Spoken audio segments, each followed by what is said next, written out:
ভাই তুমি আমার নিয়ে যাইতাছো কই? বনে নিয়ে যাইতেছি, তুই বুঝতেছস না? আপনি ডাক্তারের কাছে যামু। কতটি সম্বন্ধ আইলো, একটা সম্বন্ধও টেকে না। কারণটা কি, এটা ডাক্তারের কাছে নিয়ে যা, তো পরীক্ষা করে নিরীক্ষা করে দেখবো আমি আসলে সমস্যা কনে। সম্বন্ধ কেন টিকে না, এটা কি ডাক্তার কইতে পারবো?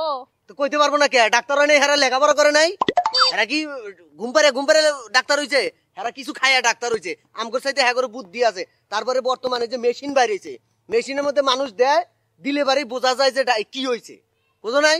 ও তাহলে ভাই চলো। হ্যাঁ নো, তাড়াতাড়ি নো, হাঁটাকে একটু পানো রে। দাও টেয়ারা দাও, ঘ্যাম দাম করে না। হনো, এই যে তুমি যে এত বড় ডাক্তারটা হইছাও, তোমার বাপ কিন্তু আমার কাছে 90,000 টাকা আইনা হেরে তোমার লেখাপড়া করে ডাক্তারটা বানাইছে। এখন তোমার বাপ মরে গেছে গা, তোমার বাপের টাকা দিয়ে হারবো, এখন তুমি টাকা দাও। দেখেন, আমি তো কেবলই নতুন নতুন ডাক্তার হইছি, আর কেবলই দেখতেছেন যে চেম্বার খুলছি, তো আমি এখন এত তাড়াতাড়ি কোত্থেকে টাকা দিব? আমার কিছুদিন সময় দেন, আমি আপনার টাকা অবশ্যই শোধ আমি করব। সময় টময় দিয়ে হারম না। তোমার বাপ টাকা আজকে ধরে নেয় নাই। তোমার বাপ তো মরছে তাও মনে করো 2 বছর হয়ে গেল গা, তার মরার আরো 3 বছর আগে টাকা নিছে, এভারেজ 5 বছর হয়েছে। আমি আর ধৈর্য ধরা হারম না। তুমি টাকা জিবাই ওই বাবা, তুমি আর অনেক টাকা কামাই করো, শুনি ডাক্তার হইছো আল্লাহর রহমত। তুমি রুগী দেখলেই 500 টাকা বেজেট পাও। আরে বলতেছি তো বারবার যে আমি নতুন চেম্বার খুলছি, আর গ্রামের মধ্যেই আছি, এখনো পর্যন্ত শহরে আমি চেম্বার দিতে পারি নাই।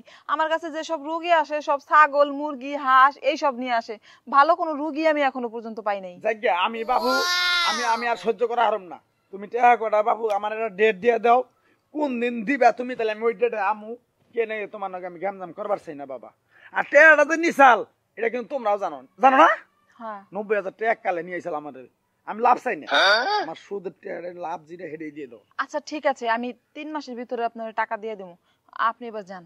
3 মাসের মধ্যে দিবেন তো? হ্যাঁ তাহলে যে আমি 3 মাস পর আবার আমু, আইলে পরে টাকাটা রেডি রেখে দিও বাবা। আচ্ছা ঠিক আছে।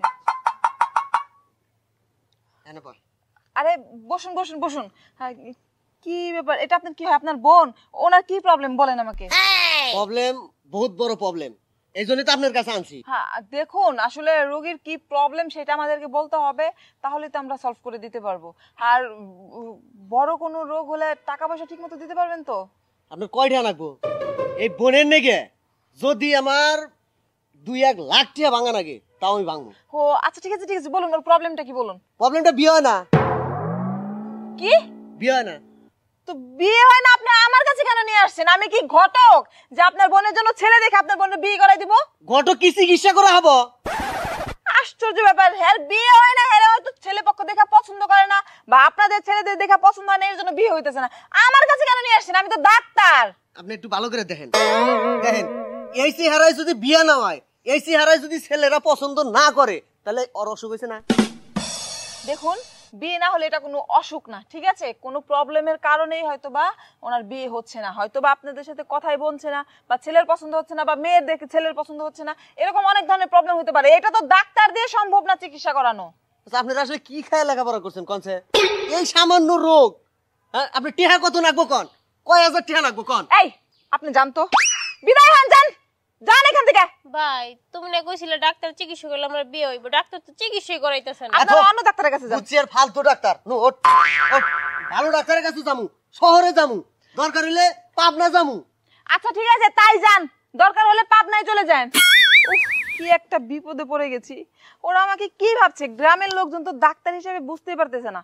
কেউ ভাবছে যে আমি কবিরাজ, কেউ ভাবছে আমি ঘটক। কি যে করি না, এই গ্রামে আর থাকা যাবে না, শহরে চলে যাওয়া লাগবে।